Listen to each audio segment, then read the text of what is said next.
O ex-presidente Jair Bolsonaro... mas de novo vocês vão falar... Pô, mas, desculpa, né? O noticiário se impõe. O ex-presidente Jair Bolsonaro vai ter que explicar ao Tribunal de Contas da União a existência das joias, porque levou aquele troço para casa, e não vai poder nem usar e nem vender as joias masculinas. Quais são as últimas, Orengo? Bom dia. Muito bom dia, Megali, Sheila, Carla, bom dia a todos. O ex-presidente é o fiel depositário, Megali. Ele precisa cuidar desses bens e apresentar explicações. Então, realmente não pode usar, não pode vender, né, alienar, tem que guardar aí esses bens até uma decisão, né? Agora, Megali, já há perguntas, aí são muitas perguntas que precisam de respostas formais do ex-presidente e também do ex-ministro de Minas e Energia, Bento Albuquerque, que, aliás, prestaria depoimento ontem, ficou para a semana que vem, foi um pedido da defesa do ex-ministro, né? Então vai prestar depoimento já na semana que vem com essas explicações. Entre as perguntas, obviamente, por que esses itens não foram declarados? Esse é o ponto inicial.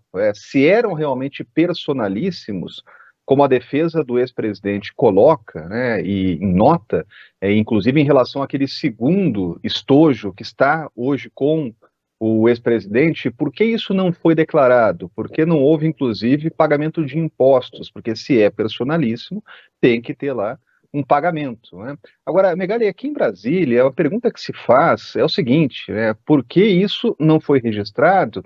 E conversando, inclusive, com ministros do Supremo Tribunal Federal, há até um espanto, né, em tanta gente envolvida nisso, né? Tantos servidores. E essa é uma explicação que no Tribunal de Contas, o ex-presidente e os ministros vão ter que dar, né, porque envolveram servidores, né, pessoas, inclusive, encarregadas e mobilizadas em um voo da FAB para tentar destravar esses itens que foram retidos lá na Receita Federal, e a avaliação, inclusive, de alguns ministros do Supremo sobre possibilidade de análise de investigação sob ótica de crimes como descaminho, lavagem de dinheiro, né, possibilidade de corrupção. Obviamente, isso precisa seguir o rito de uma investigação formal que já começou na Polícia Federal. A gente está falando de uma outra análise agora no âmbito do Tribunal de Contas da União. Do ponto de vista político, Megali, a gente conversando com parlamentares, inclusive que tem interlocução com o ex-presidente, isso adia um pouco o retorno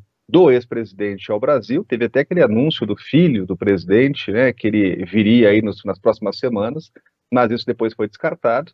E agora o ex-presidente prepara uma defesa para prestar esses esclarecimentos, para dar essas respostas a perguntas que já são públicas, e o ministro Augusto Aras, do Tribunal de Contas da União, Nardes, ele fala que isso envolve aí algo de gravidade, e respostas precisam ser dadas. A gente vai acompanhar agora quando essa oitiva vai ser marcada, mas inclusive as perguntas do tribunal já são públicas.